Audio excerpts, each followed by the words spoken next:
Hello again, everyone. Just a quick impromptu video today, nothing to do with my guitar builds or my amplifier build or anything like that. No, instead, I just wanted to comment on a little bit of guitar news. I don't often do this. Normally, by the time I compose my thoughts on a guitar-related issue, there's always a million videos out there already commenting on the topic, so there's not really much point in me doing it. But on this occasion, I jumped on the internet to have a look at this particular news item and couldn't actually see anything, so I thought I'd put a video out and ask you what your thoughts were. Driving home today, it was announced on the radio that apparently President Donald Trump is threatening and, well, quite likely to put on up to 25% import tariff on Mexican goods destined for the United States. Now, obviously, I'm not going to comment politically on that. That's not what this channel's for.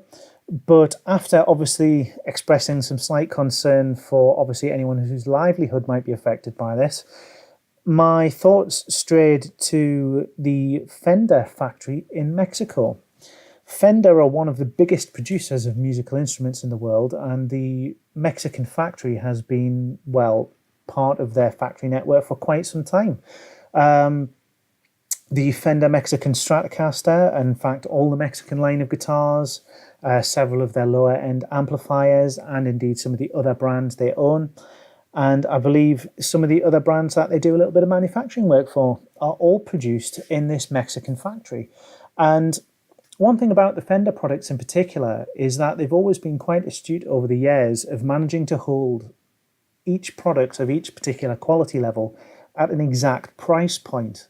And that price point is within very fine margins within the Fender catalogue. I mean, as you move up through the Squire range, there's about 3 or 4, if not 5 different price points. And then you sort of hit the Mexican-made range. And that's actually quite a narrow band before you get to the kind of bottom end of the USA-made range.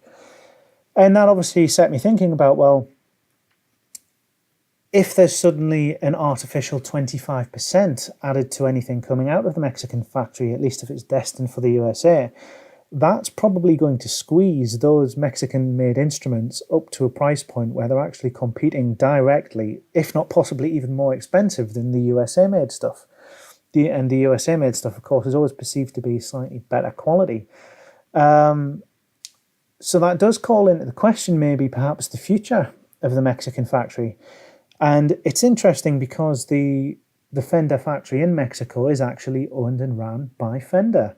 It's not like other operations where, you know, there are many manufacturers now will have guitars manufactured on their behalf under license in factories like World Musical Instruments in Korea and others in Indonesia or even Japan. But that's a slightly different thing because those are separate companies manufacturing on behalf of those guitar brands. Whereas this is actually a Fender-owned factory, so they've got a little bit more invested here. So the potential of moving operations to another country or something like that, apart from obviously being very devastating for the Mexican people, is not such an easy thing. So yeah, I was just really interested to hear everyone's thoughts on the topic and what they think this could mean for, well, Fender in particular. If we suddenly kind of lose the quality or lose the price point that these Mexican-made instruments are being manufactured at, it might also quite affect the second-hand market. I mean, a Fender Mexican Stratocaster is actually a really good thing to buy, quite cheap if you're looking for a quality instrument. I mean, I see them go quite regularly for well under £300. So, you know, could that potentially rocket up in price? Who knows? So yeah, I was just interested to hear people's thoughts, really. So let me know in the comments below. Oh, and by the way, do check out my latest guitar build video. That's just been uploaded. So yeah, till next time, goodbye.